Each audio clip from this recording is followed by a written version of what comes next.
Hello hello madam, വീണയല്ലേ? ആ അതെ. ഞാൻ ബിജു, ടൗൺ പോലീസ് സ്റ്റേഷനിലെ SI ആണ്. നിങ്ങളുടെ ഭർത്താവ് വീട്ടിലുണ്ടോ? ഇല്ല. അദ്ദേഹം വരികയാണെങ്കിൽ പുറത്തു പോകാൻ അനുവദിക്കരുത്. ഞങ്ങൾ അങ്ങോട്ട് വന്നുകൊണ്ടിരിക്കുകയാണ് അദ്ദേഹത്തെ അറസ്റ്റ് ചെയ്യാനായിട്ട്. എന്താ സാർ പ്രശ്നം? നിങ്ങളുടെ ഭർത്താവ് ഒരു കൊടും ക്രിമിനലാണ്. 25 പാവങ്ങളെയാണ് അദ്ദേഹം കൊടും വിഷം കൊടുത്ത് കൊന്നിരിക്കുന്നത്. അയാൾ ആണ് കൃത്യം നടത്തിയതെന്നും വ്യക്തമായ തെളിവ് ഞങ്ങൾക്ക് ലഭിച്ചു കഴിഞ്ഞു. സോ മാഡം, അയാൾ വരികയാണെങ്കിൽ പാനിക്കാകാതെ അയാൾ അവിടെ തന്നെ പിടിച്ചു നിർത്തണം. ഞങ്ങൾ അങ്ങോട്ട് വന്നുകൊണ്ടിരിക്കുകയാണ്. എന്തെങ്കിലും ആവശ്യമുണ്ടെങ്കിൽ ഈ നമ്പറിൽ കോൺടാക്ട് ചെയ്താൽ മാത്രം മതി. ശരി സാറേ. ദൈവമേ, അപ്പം ഇത്രയും നാൾ ഞാൻ ജീവിച്ചത് ഒരു കൊടും ഭീകരന്റെ കൂടെയാണോ?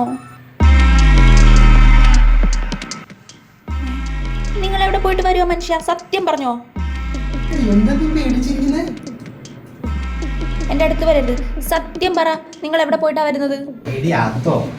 അത് നീ 2 ദിവസം മുന്നേ ഉണ്ടാക്കി വെച്ച ബിരിയാണി അത് വേസ്റ്റ് ആകണ്ടെന്ന് വിചാരിച്ച് ഞാൻ ആ വഴിയിലിരിക്കുന്ന ആൾക്കാർക്കെല്ലാതും കൊണ്ടുവന്ന് കൊടുത്തു.